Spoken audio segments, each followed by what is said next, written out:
My brother smirked across the table and went, "So, where's your happy little family?" "Oh yeah, you don't have one." My parents cracked up, right up until I looked at him and said, "Cool joke. Now where's your own money?" "Oh right, it's been my wallet keeping you alive, and that stops tonight." There are moments in life when the people you love most shatter your trust so completely, you realize you're not just family, you're a victim. For me, that terrifying truth arrived with a cruel joke, followed by a shocking betrayal that threatened to steal my entire future. My name is Liam, and for years, I was the unseen foundation for my whole family, the go-to problem solver, the unspoken financial safety net. I didn't think of myself that way, not consciously. But looking back, that's exactly what I was. My younger brother, Caleb, short on rent? I'd cover it. Mom's car broke down. My wallet opened. Dad's consulting business hit a snag. A few hundred, just until his next client. I never complained. Not once. I told myself it was what a good son, a good older brother should do. And honestly, I could afford it. I had a decent tech job, lived well below my means. It never felt like a big deal. Until last Sunday. We were all at my parents' place, just chilling. Football on in the background, coffee brewing, that typical lazy afternoon hum. Then, out of nowhere, Caleb, my brother, turned to me with this smug, awful grin. "So, Liam," he drawled, "where's your wife and kids?" "Oh, right. You don't have any." My mom actually laughed. My dad chuckled. Caleb leaned back like he'd just dropped the funniest punchline ever. I just sat there, stunned. Normally, I'd let it slide. Caleb's always been the golden boy. Charming. The kind of guy who turns every bad decision into a story. I'd heard plenty of digs over the years, but this time? That grin, their laughter, it hit me hard. Something inside me just snapped. I forced a smile, mumbled, "Yeah, no kids." But inside, it was like a wire frayed, sparking. The casual chatter blurred. All I could think about was every single time I'd bailed Caleb out. Every time I'd skipped a vacation so mom and dad wouldn't lose the house. Every sacrifice I'd made so they could have what they needed. And here they were, laughing at me. When the laughter finally died, I turned to Caleb. And in the calmest voice I could muster, I asked him, "Where's your money?" "Because I've been supporting you until today." The room went dead silent. Caleb's smugness vanished. Mom's eyes went wide. Dad leaned forward, like he hadn't heard me right. I didn't yell. I didn't shout. But that question, it landed like a hammer. Caleb recovered first. "Whoa, touchy much," he scoffed, that grin struggling to reappear. "It was just a joke, Liam." Mom gave a nervous little laugh, patting my knee. "You know your brother. He's just teasing. Don't take it so seriously." "A joke?" I thought. "A joke?" Dad chimed in, "Look, Liam, we appreciate you, but there's no need to get dramatic. Caleb's young.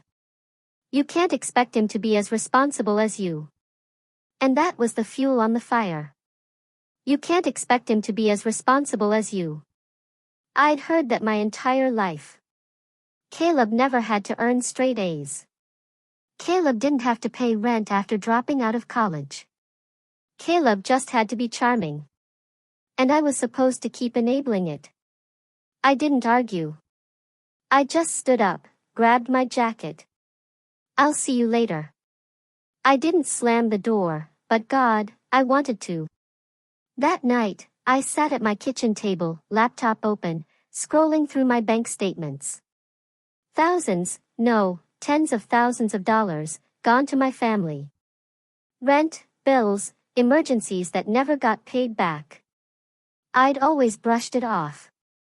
I was doing the right thing. But staring at those numbers, I finally saw it. I had made it too easy for them. The next week was quiet. Too quiet. A few texts from Mom. You okay? Caleb didn't mean it. I didn't reply. I needed space.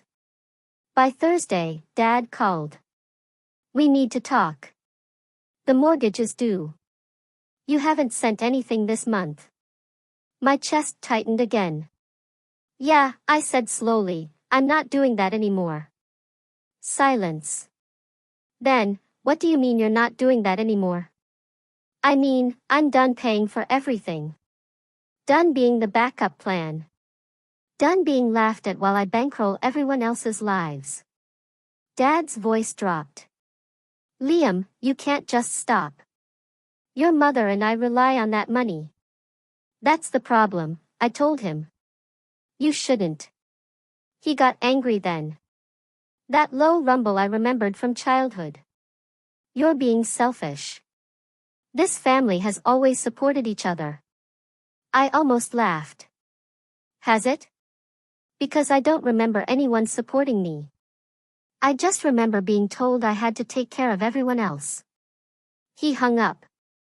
That weekend, I was summoned to Sunday dinner. I almost didn't go, but a stubborn part of me wanted to see it through. The tension hit me like a physical wall. Mom set the table with a vengeance. Dad was stone-faced. Caleb scrolled on his phone, oblivious. Halfway through dinner, Mom started. Liam, we can't keep going like this. Your father and I have bills. Caleb has his student loans. I cut her off. Caleb dropped out of college. She blinked but pressed on. And you make more than enough to help. You've always done it. That was before, I said. Before I realized I'm the only one here trying to be an adult. Caleb looked up, smirking. Oh, so now you're better than us because you've got money? My voice was sharp. No, I'm better than you because I work for it. You sit around all day, burning through my paycheck. He rolled his eyes. Whatever.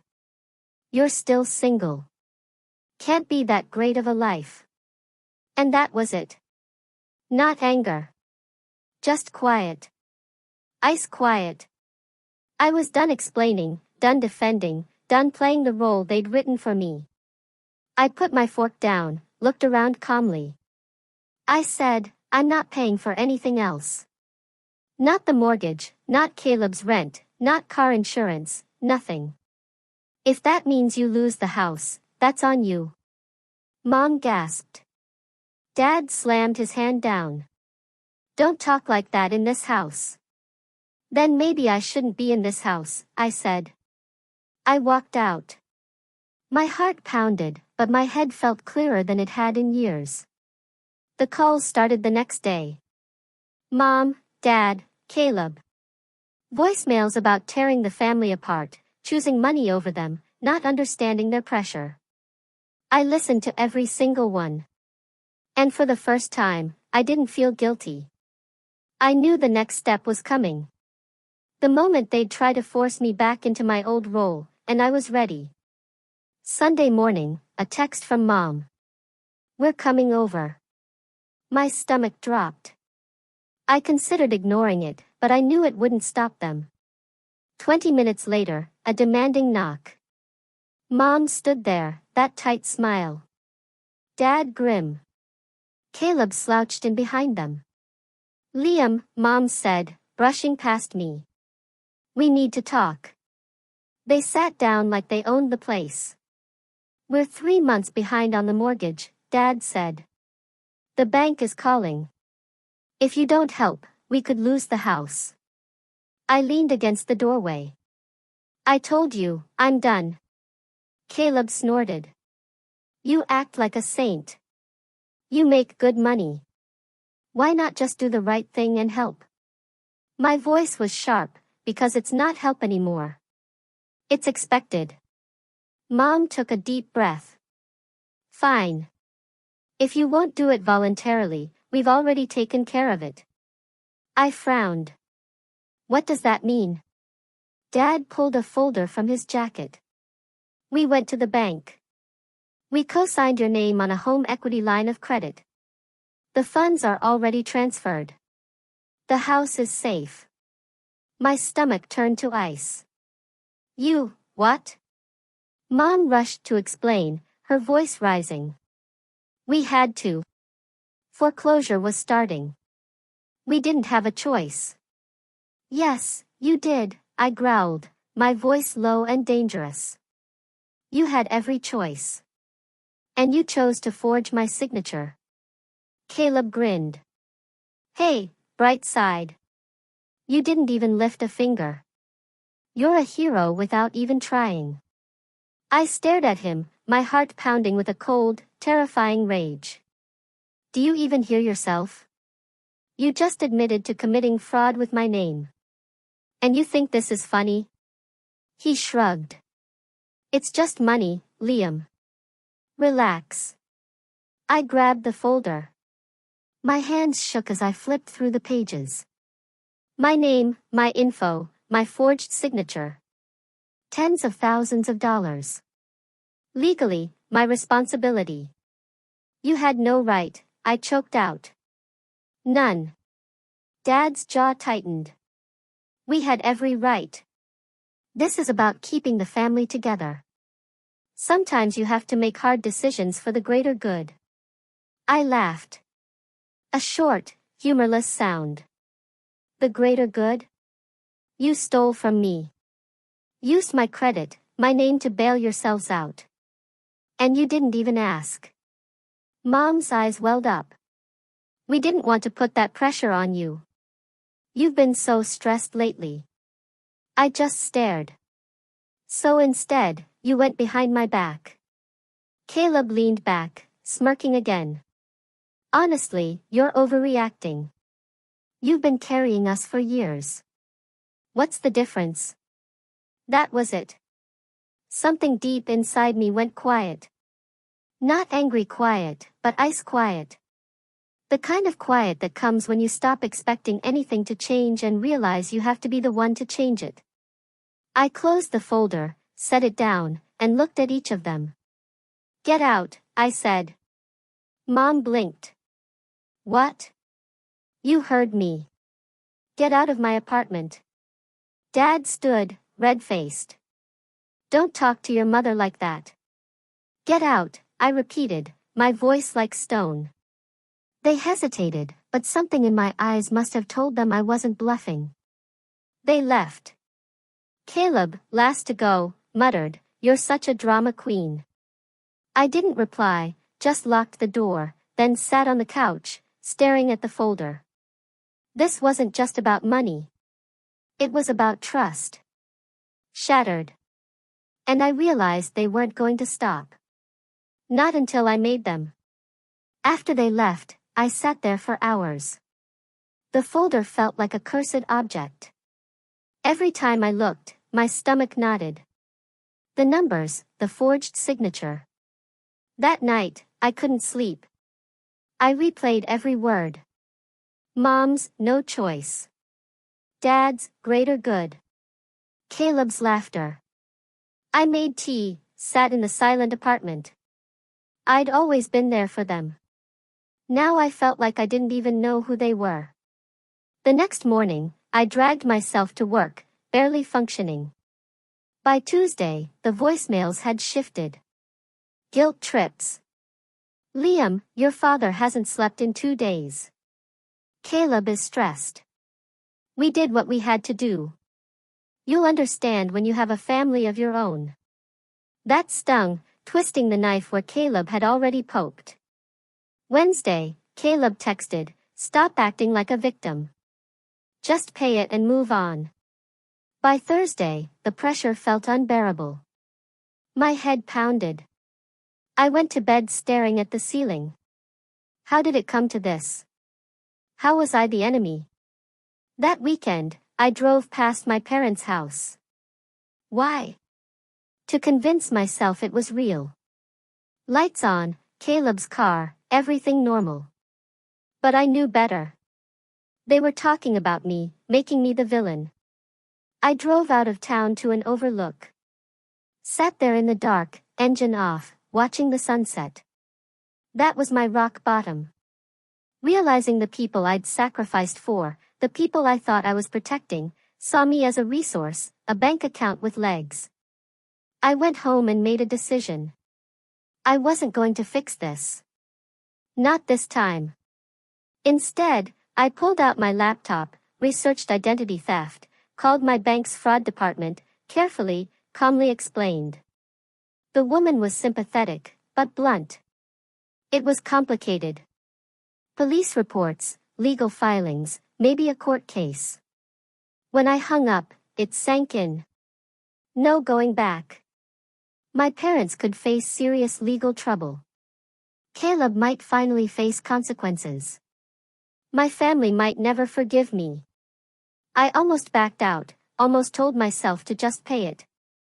But then I saw Caleb's smirk, Dad's righteous anger, Mom's manipulative tears, and I remembered that lonely car ride. Oh, they made their choice. Now I'd make mine. The next few days were a blur of quiet preparation. Locked my credit report, changed passwords, made a lawyer appointment. I told no one. This wasn't revenge. Yet. It was survival. Taking back control. But deep down, as I gathered documents, something darker grew. A quiet anger, patient, steady, waiting for the right moment. And I knew that moment was coming. Meeting with the lawyer, Rachel, felt like stepping into a new world. She had this calm, knowing presence. I sat across from her, clutching that folder like it was radioactive. Liam, she said after reviewing the papers. This is serious. What your parents did is criminal. Forgery, fraud, identity theft. You have every right to fight this. I nodded, my chest tight with something other than panic. I don't want to destroy them, I said. I just want my name cleared. I want them to understand they can't do this to me anymore. Rachel leaned back. Then we approach it strategically. We send a demand letter. Formally notify the bank you didn't authorize this. It triggers an investigation. That alone puts pressure. If they don't resolve it, we escalate legally. Hearing it all laid out, it gave me clarity. For so long, I'd reacted. Now I was ahead. I had the upper hand. Leaving her office, the air felt lighter. That week, I threw myself into work. No more coasting. I finished a huge project, helped my team hit a deadline. My manager even noticed. Excellent work, Liam. Whatever's going on. Keep it up. I walked out smiling. My life wasn't just about keeping them afloat anymore.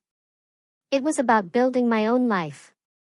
I started taking care of myself, cleaned my apartment, stocked my fridge, joined a gym. Every evening I'd run, lift, feeling the stress bleed out. Rachel sent the demand letter. The bank acknowledged it within 2 days. The loan was flagged. I got a call from the fraud department. This time, I was the one taking decisive action. This is exactly the right step, the rep said. Once we verify the signature was forged, we can remove your liability. Hearing those words, it was like taking my first full breath in weeks. Of course, my family didn't take it well. Mom called, crying. Liam, how could you do this? The bank called. Do you know what you're putting us through? I listened calmly. Yes, exactly what you put me through. She went quiet. Caleb sent a string of angry texts. You're ruining everything. If the house gets taken, it's your fault. I didn't reply to a single one. I was preparing for what was next. Opened a separate savings account, updated my will, met with a financial advisor. Your situation isn't uncommon, he told me. Many people with financially dependent families don't realize they need to shield themselves legally until it's too late. You're doing the right thing. I left that meeting with more than peace of mind. I had a plan. As weeks passed, things kept getting better. A raise. Sleeping through the night. My apartment felt different. Warmer, quieter. Mine. One evening, I stood at my window, wine in hand. No crushing weight, just freedom. But under that freedom, something else built. Not just relief, but something sharper. Every voicemail, every text, every guilt trip. It was fuel. I wasn't just ignoring it. I was collecting it. Every message, every voicemail, Rachel said it was legally smart, but it was more than that. Each one reminded me why I was doing this. Drawing a line, making sure they understood. Cross me again, and there would be consequences. I wasn't just going to stop them this time. I was going to make sure they never tried this again. By the time the bank's investigation really got underway, I had shifted completely. The old Liam, panicking at family calls, was gone. I wasn't putting out fires. I was quietly stacking kindling, planning how to light it. One Thursday morning, an email, handwriting samples and documents sent to forensic analyst. Suspected forgery. Right there. I forwarded it to Rachel. She called instantly. This is good, Liam. The bank's taking it seriously. Once the report comes back, we can remove your name from the loan entirely. If your parents are smart, they'll refinance before it goes further. Do you think they will? I asked.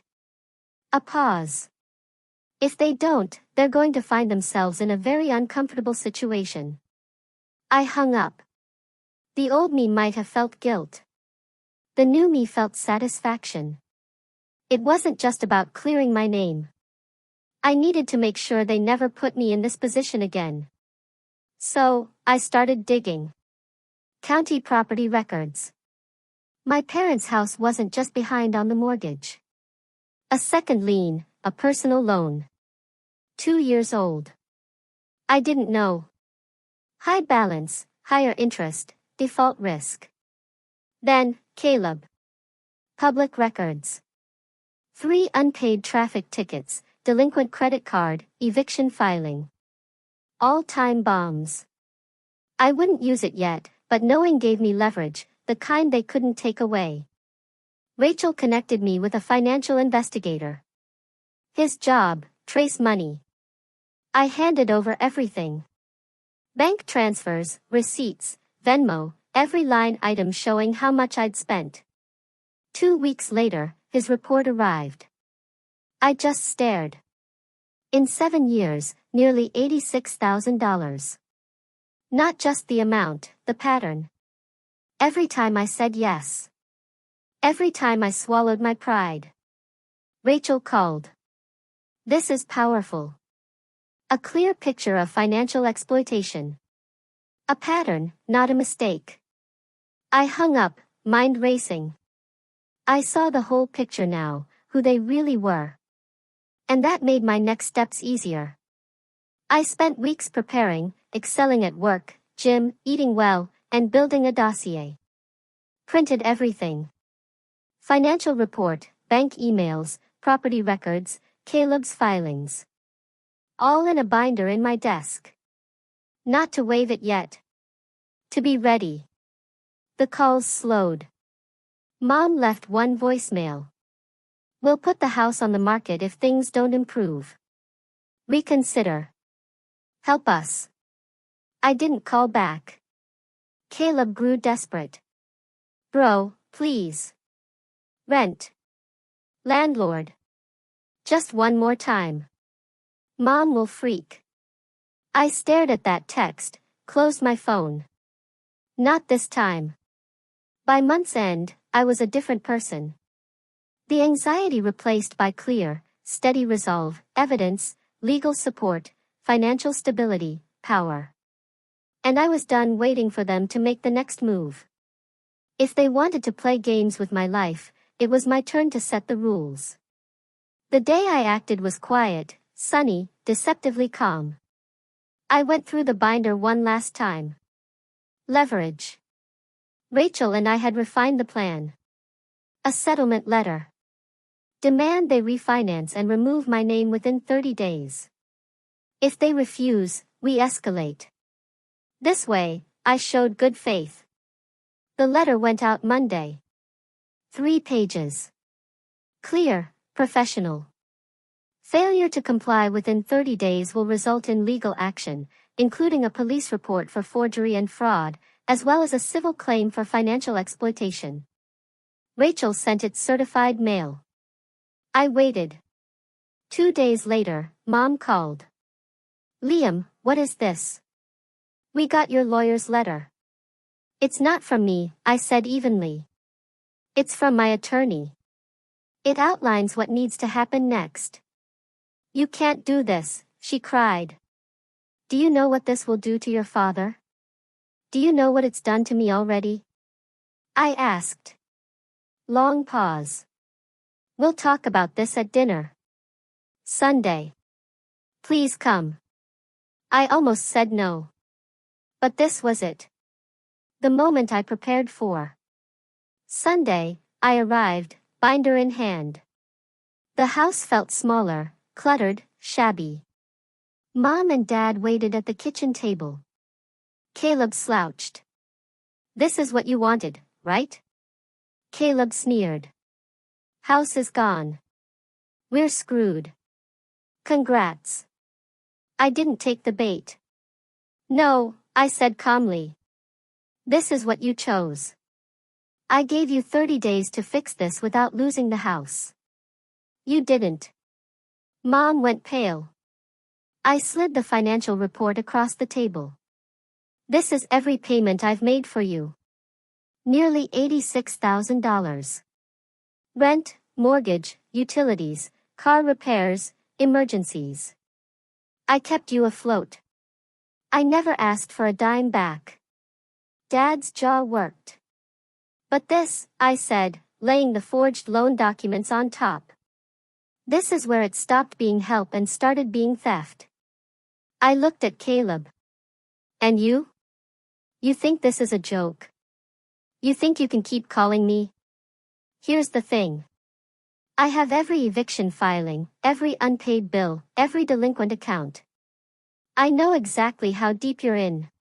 Caleb's smirk finally crumbled. Here's what's going to happen, I continued, calm, steady. You refinance the house, remove my name within 30 days. You stop using my information. You never ask me for money again. If you do, I file this binder with the court. And the 3 of you can explain yourselves to a judge. Silence. Mom's voice was small. And if we can't refinance? Then you lose the house. And that will be on you, not me. Caleb muttered something. Dad's glare silenced him. I stood, collected my binder, walked to the door. You have 30 days, I said, turning back. Use them wisely. I didn't feel triumphant. Not yet. But I felt something better. I felt in control. The 30 days were unnervingly quiet. No calls, no texts, no guilt. My phone wasn't lighting up with drama. At first, it was disorienting, then peaceful, like breathing fresh air. Rachel called 2 weeks in. The handwriting analysis came back. Signature confirmed forgery. You are officially cleared of any liability for the loan. My chest unwound. So that's it? That's it. The bank holds your parents responsible. Whether they refinance or not is up to them. That night, I sat on my balcony. Relief, anticipation. The weight was gone. I was free, untouchable. 2 days later, Mom called. I didn't answer. Voicemail. Liam. The bank called. The loan is solely in our names. We can't make the payments. Your father is talking about selling the house. I listened twice, deleted it. No smugness, no guilt. They brought this on themselves. By the 4th week, the house was listed. I found out from property records I was monitoring. Priced low, went fast. The next Sunday, Mom texted, dinner. One last time. Please come. I hesitated, then agreed. I wanted to see this through. I arrived. The house was half empty. Boxes, missing furniture. An air of finality. Mom looked tired. Dad grim. Caleb pacing. This is what you wanted, right? Caleb sneered. House is gone. We're screwed. Congrats. I didn't take the bait. No, I said calmly. This is what you chose. I gave you 30 days. You didn't. Mom said, we couldn't qualify for refinancing without you. We tried. I almost believed her, but it didn't matter. They were forced to carry the weight themselves. Dad looked up. We'll have enough from the sale to pay off the debt. Barely. We'll rent. I nodded. Good. That's what responsible adults do. Live within their means. Caleb snorted. Easy for you to say. You've always had money. I had money, I countered, because I worked for it. Because I didn't blow it on vacations I couldn't afford or max out credit cards or ignore my bills until someone else paid them. Caleb looked away. Mom's voice was small. So that's it. You're really cutting us off. I took a deep breath. I'm not cutting you off. I'm stepping back. I'm not your safety net anymore. If you fall, you fall. And you figure out how to get back up without calling me. Silence. Heavier now. Acceptance, maybe. I looked around the house I'd grown up in, the house I'd fought so hard to save. You know, I said quietly, I used to think it was my job to keep this house standing, to keep all of you standing. But maybe this was what needed to happen. Maybe losing it is what finally forces all of us to grow up. No one spoke.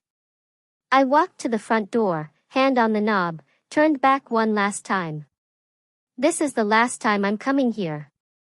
The next chapter of my life doesn't include this house, or the version of me that lived in it. If you want to be part of that next chapter, it has to be on different terms.